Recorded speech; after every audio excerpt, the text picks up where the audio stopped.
What's up, YouTube?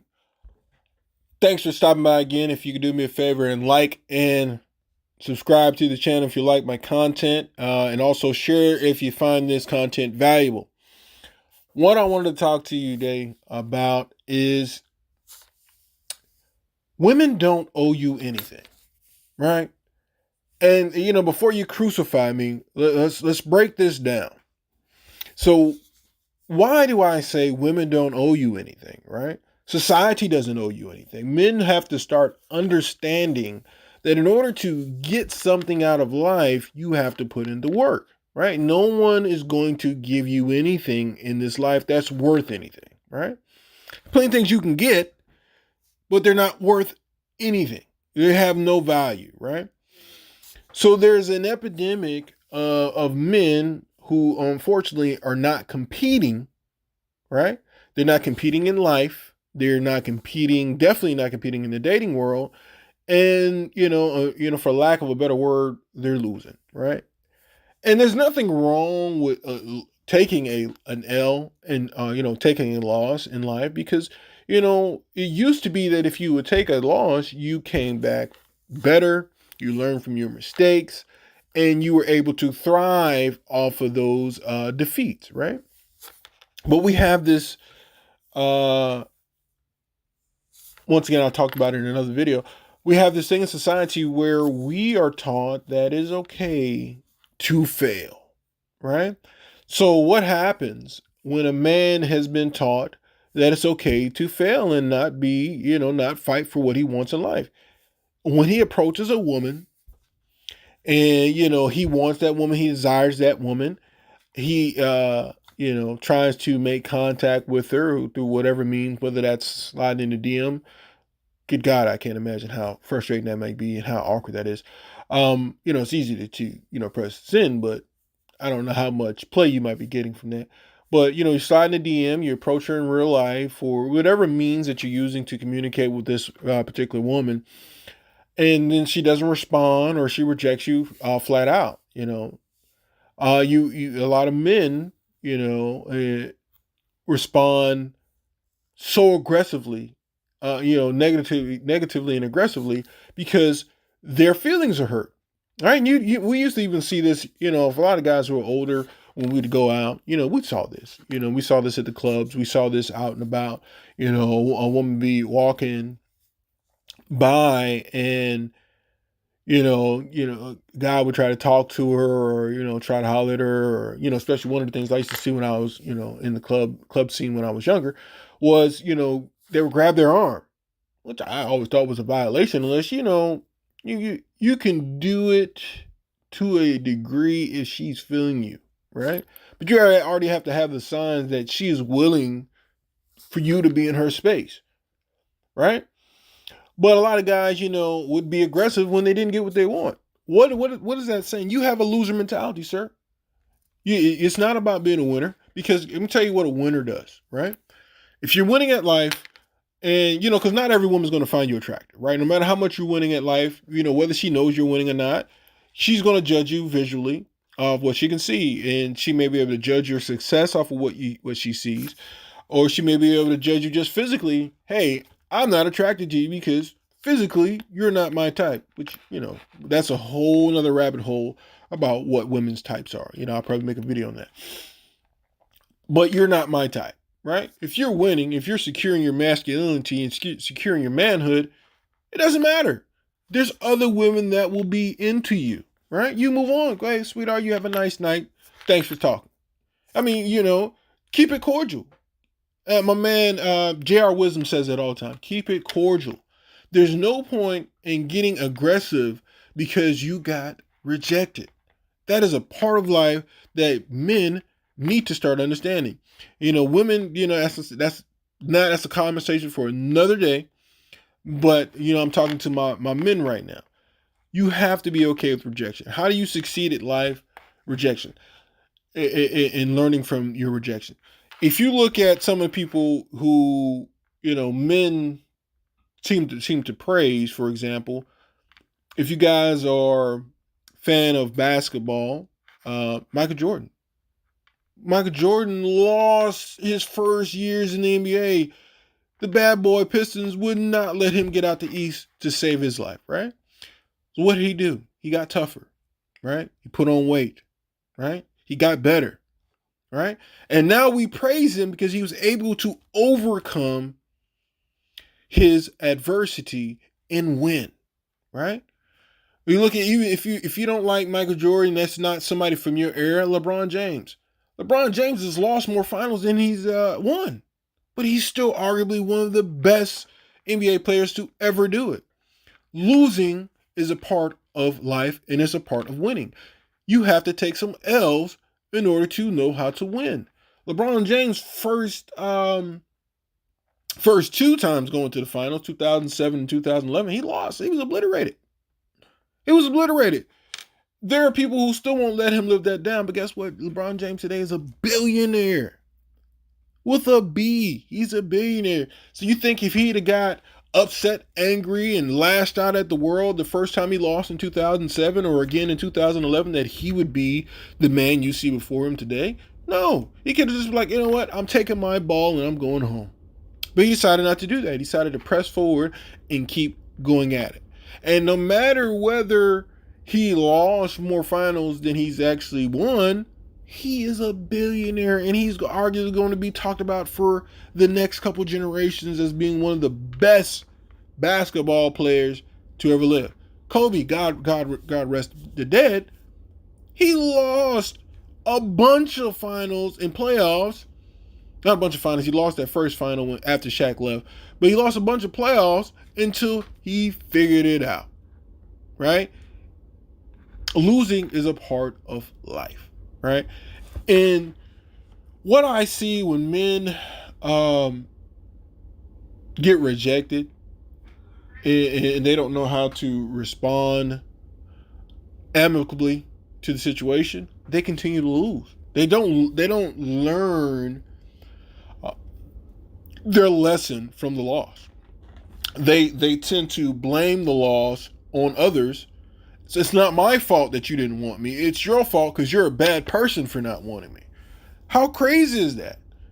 You know, she may be a bad person because she didn't want you. She may just be full of herself. But ask yourself a question. If she rejected you because she was full of herself, why the hell would you want her in the first place? She did you a favor. And that's how I look at it. Like, all the women that I've ever approached in life, all the women who have rejected me, because I promise you, I have lost more than I've won. I've won my fair share, but I've lost more than I've won, right? Those women did me a favor. Why? Because if I would have pursued them, let's say they didn't like me, but they decided, hey, I'm not going to reject this guy. I'm going to give him a shot, blah, blah, blah, blah, blah. Even though I'm not into him like that, I don't see this going anywhere, I'm going to allow him to talk to me. Which is what guys complain about, because why? If you didn't like me, why didn't you just tell me instead of me wasting my money? Pick a lane, brother. You can't have it both ways. You can't say, I don't want to, be rejected, so harshly. So, shut the door. You won't give me a chance. And then she gives you a chance and she still rejects you. Now you're mad at that. You don't have the right to win her over. You may not win her over. Accept it. It is okay that you didn't win her over. I would rather someone tell me up front that I didn't have a shot than allow me to spend hundreds of dollars pursuing them and wooing them and then not get anywhere, right? Save yourself that time and that anguish, just accepting, hey, I wasn't for her. I'd rather you told me up front, because if you're into me and you mess with me, then we got a better chance of going further. But if you're not into me, but you're like, hey, he look like he might be winning at life, or he may not look like he's winning, but I might want to go out to eat sometimes. I might want to waste this brother's time by allowing him to be my emotional tampon and let him think he got a shot, so he does all these special things for me, and I'm never going to let him get anywhere, but I can't let him know that. Guys, we have to start understanding that rejection is part of life, and it's a favor. You look at all relationships that, a woman stayed in, that she was not really feeling the guy, but he had a benefit to her. Those guys are, emotionally hurt by it when, it doesn't end, and find out that she was never really into you. You were a means to an end. So prefer the rejection. Who wants to be in a relationship for 5 years, spend all this time with a person, have a baby by a person, and come out, 5 years later, I was never really into you. I wasn't doing nothing. I had nothing better to do.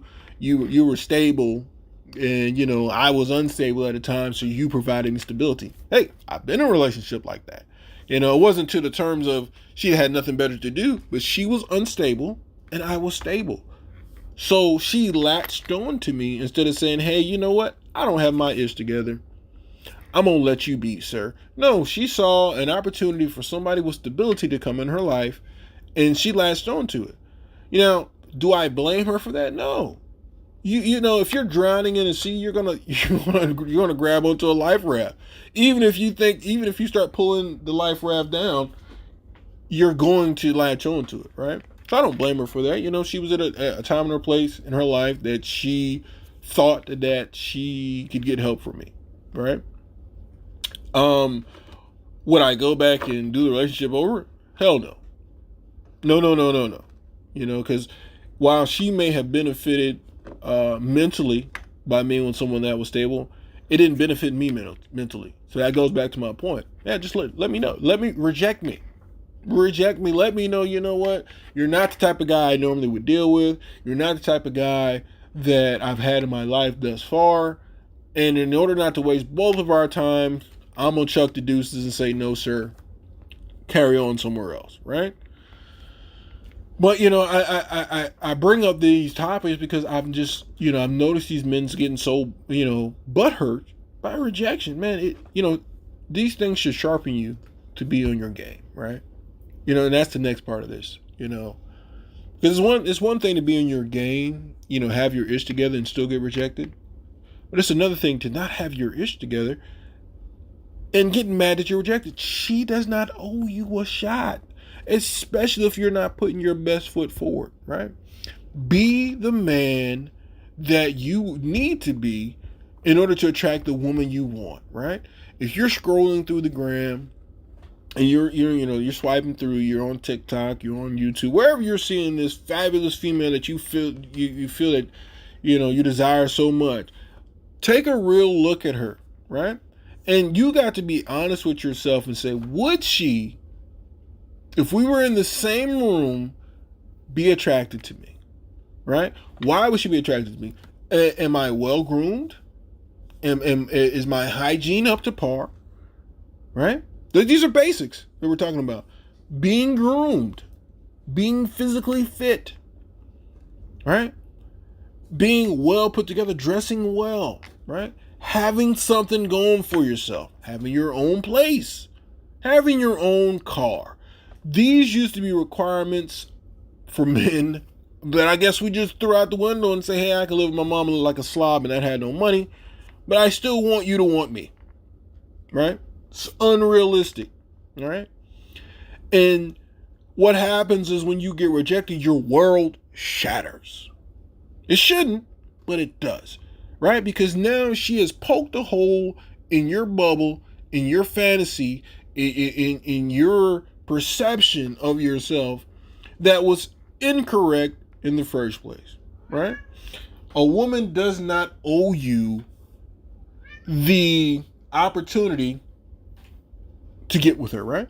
Like my favorite YouTuber, one of my favorite YouTubers, God bless the dead, Kevin Samuels used to say, why do you think, based on your, and I'm not quoting him correctly, verbatim, but why do you think that you deserve to have your genes added to the gene pool for the next generation, right?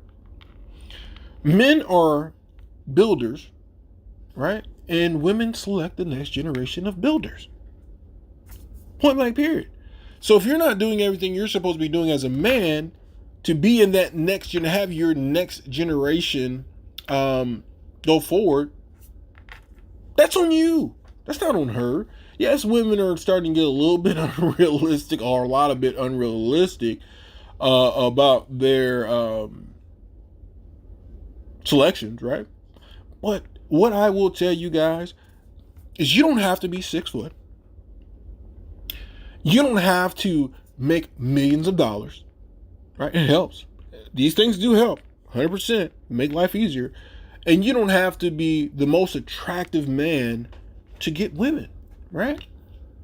And this is me speaking from experience. You can be well put together, dressing nice, smelling good, and be financially stable, right? Being financially stable means if you're broke and you're only working one job, like Kevin Samuels would say, don't talk to me about you being broke, right? If you are not making a lot of money, or you're making a good amount of money, and you're spending it as soon as you get it, and you're wasting it on frivolous things, don't complain to me about being broke. You're not taking the steps necessary in order to succeed at life. And unfortunately, she can see that. She don't owe you a good time. She don't owe you her time because you feel that she should, right? That would be the same as if a woman walked up to you and said, hey, I'm attractive, give me your money. You would be like, what the hell are you talking about? I'm not giving you my money. You would have to do something for me to give you my money. Okay, I don't want to do anything. I'm attractive. I feel because I'm attractive, give me your money. Right? That is the same thing you're saying to her. It's like, you're not getting anything out of that. What is she getting out of giving you some play? You can't do anything for her. You don't look attractive to her. You don't make her, swoon after you, but she should still get some play. She should be able to see your heart. Come on, guys. This is not a Disney fairy tale where a woman's going to be able to see your heart across the room. Okay? She doesn't have the time to say, well, let me get to know you. Why should she get to know you? There's nothing about what you're doing or what you're showing her that says to her, say, you know what? I want to know more about this guy. Right? You're not appealing. You're not attractive. You're not exciting. It's hard to be exciting. I will say that. But you're none of these things, but yet she owes you her time. I challenge you to do some self-reflection and saying, is this the best man that I could be? All right? You're never going to be, 100% perfect. But I challenge you to say to yourself, look in the mirror right now and say, is this the best version of me? Right? And I guarantee you, if you put out the best version of you, you may not get every chick, but you will get enough attention that you'll be satisfied. You will get enough attention from women, and you will be surprised at how easy it is to attract women that you're attracted to if you do the work. Right? If you do the work. I'm not 6 foot. I've never been 6 foot, right? I have a cousin and friends who are 6 foot and above, right? When we go out, women look at them first. Okay, that's fine. Why is that fine? Because you know what? If he wasn't there, I wouldn't want that chick to automatically be attracted to a dude that looks like him and then settle for me, right? So I don't feel any competition when I go out with these guys because it's like, I want you to look at me and still be attracted to me with him standing there. That way, I know you're attracted to me. Not I was just the best dude in the club that night. Or I was the best option you saw today, right? So putting your best foot forward allows you to attract women that are genuinely into you. And by you putting in that work, you have a story that you can, you have that confidence, excuse me, not a story, but you have that confidence that says, hey, I know what I'm bringing to you is 100% real, right? I know I put in the work. I am proud of my accomplishments. I am proud of what I used to be to who I am today. So I'll leave it there, guys. I just challenge you to put in that work, and I guarantee you will start to see some changes in your life, and you'll be a lot happier, and you won't have to lash out at a woman when she disses you, or, she could even, that's another thing, she could diss you and say, that's her loss. That's her loss if you on your ish. Because hey man, I know what I'm bringing to the table. I know what I got going on. You don't want to do with me, you just save me some time. You saved me some time and effort. Thank you. Have a great night, Mom. But anyway, guys, if you like what you're hearing, do me a favor, like, comment, subscribe. Please share this video. and we'll be building better lives one step at a time. Till next time, YouTube.